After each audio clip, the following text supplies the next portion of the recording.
Hello. Welcome to our channel Bandarwala and welcome to our new video. হ্যাঁ, আজ আমরা আবারও সেই পুরনো এপিসোড নিয়ে এসেছি যেখানে আমরা দেখব সিনেমা নাকি গাগা। হ্যাঁ, যে সিরিজে আমরা কিছু ওল্ড বাবাদের সময়কার পুরনো ওজি মুভিজ দেখি আর সেগুলো চুলচেরা বিশ্লেষণ করে থাকি। তো আজকের সিনেমা হচ্ছে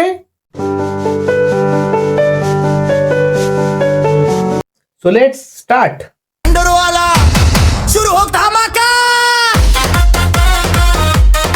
সিনেমা শুরুতেই আমরা দেখতে পাচ্ছি বউ ছাড়া বিধবা দাদু নিজের নাতির জন্য লোকের গাড়িতে কচি কচি মেয়ে দেখতে যাচ্ছে আর কেমন যেন হর্নি আওয়াজ বের করছে। কি হলো? বাজারে গেলে আমরা বলি না, বাবা যাই দিবি একটু কচি দেখে দিবি। কচি জিনিসটাই আলাদা।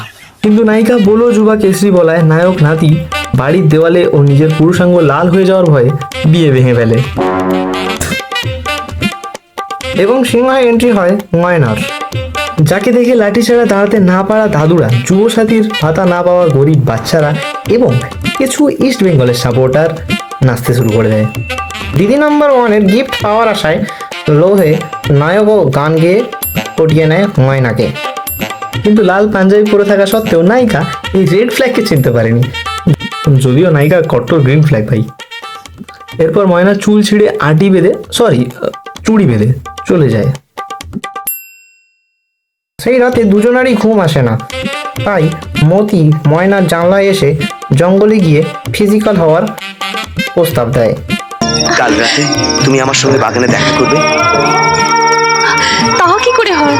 জঙ্গলে মতি ময়নাকে টাচ করতেই ময়না কাতলা মাছের মতো লাফিয়ে ওঠে এবং ন্যাকা ন্যাকা কিছু মেয়েদের মতো বলে ওঠে, এই প্রথম কোনো পুরুষ আমাকে ছুলো। হ্যাঁ, কাল তোমাদের কোথাও দেখা হয়েছে আর আজ তোমরা দেখা করতে এসছো জঙ্গলে, তাও আবার মাঝ রাতে। আর এটা আমরা মেনে না গো। এ তো পলিটিশিয়ানদের মতো মিথ্যে কথা বলছে ভাই। পলিটিশিয়ানই তো।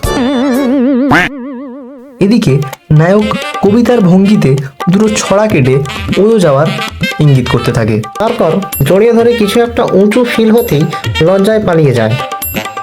বাড়ি গিয়ে নায়ক হালকা বঙ্গাইয়ের ফ্যান হওয়ার কারণে ময়নার বডি শেভিং শুরু করে।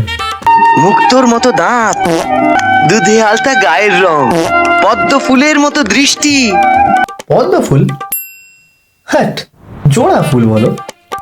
পর ময়না বিয়ে করে প্রাণের স্বামীর অপেক্ষা করে আর সেখানে নিজের খলো লাঠি নিয়ে ঢুকে পড়ে অর্নি দাদু এবং কামের তাড়নায় একটা কিউট প্রস্তাব দেয়।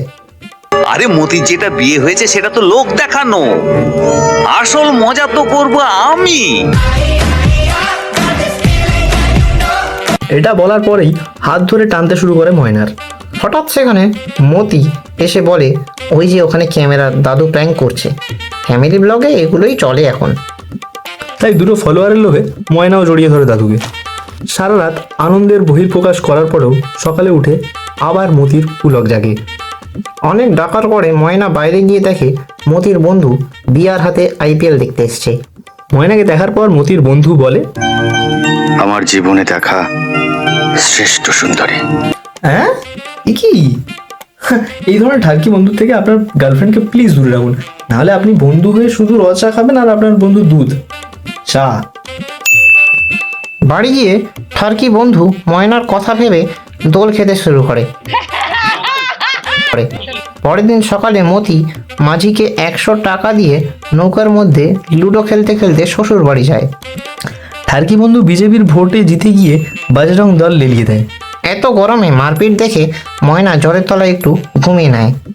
মতিও জলের মধ্যে হালকা একটু খেলাধুলা করে এবং শ্বশুর বাড়ি গিয়ে পৌঁছায়। বাড়ি ফিরে মতি শিল্পের ধোঁয়া দেখার জন্য ওয়েস্ট বেঙ্গলে আসতে চায়।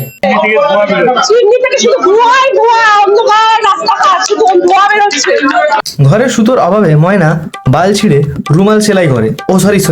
চুল মানে হিন্দিটা বেশি বেরিয়ে গেছে।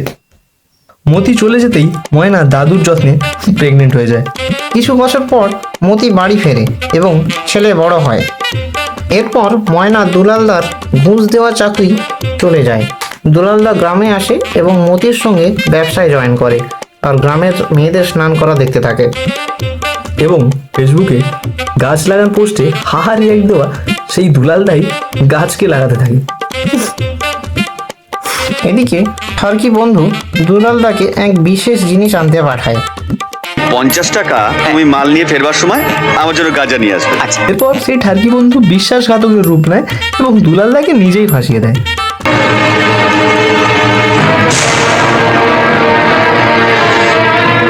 স্যার এ যে দেখছি বস্তায় গাঁজার প্যাকেট। 50 টাকায় এত গাঁজা? হাট, 850 টাকা দাম ভাই। মানে লোকের মুখে শুনেছিলাম আর কি, আমি তো এত কিছু নলেজ রাখি না এইসব বিষয়ে, এই আর কি শোনা কথা যা। এদিকে দুলালদা জেল থেকে বেরিয়ে টাকা চুরি করে পালায়। টাকা না পেয়ে কিউট মতি অ্যানিমেলের রণবীর কাপুর হয়ে ওঠে আর বউকে উদমা কেলায়। আর সেই মারের হাত থেকে বাঁচানোর জন্য আমাদের ডিয়ারেস্ট ময়না কি করে? মারবেন না স্বামী গো, মারবেন না মারে। ময়না বলে, টাকা তো মাটি, এই চপ ভেজে আবার টাকা চলে আসবে। ইস্ট আর ওয়েস্ট, চপ শিল্পই তো বেস্ট। সেটা শুনে মতি ময়নার হাতটা কি চপের সাথে ভেজে দেয়।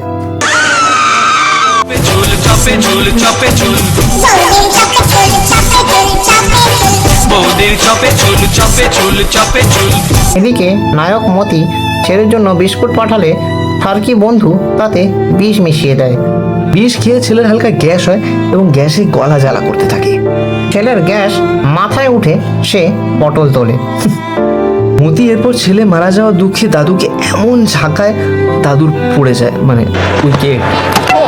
দাদু মারা যাওয়ায় মতি আবার ময়নাকে ধরে উদমা কেলায়।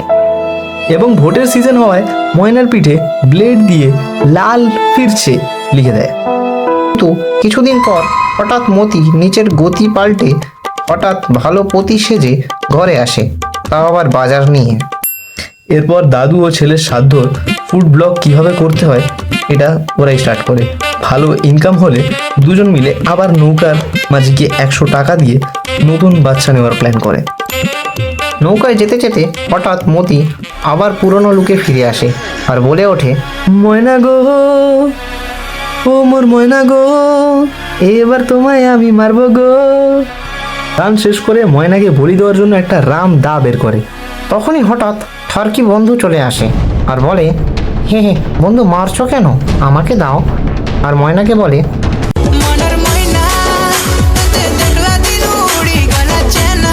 এইসব শুনে মতি বন্ধুর মাথায় এক বাড়ি দিয়ে মাথা ফাটিয়ে দেয় আর ময়নার গলায় তাড়ির হাঁড়ি ঝুলিয়ে জলে ফেলে দেয়।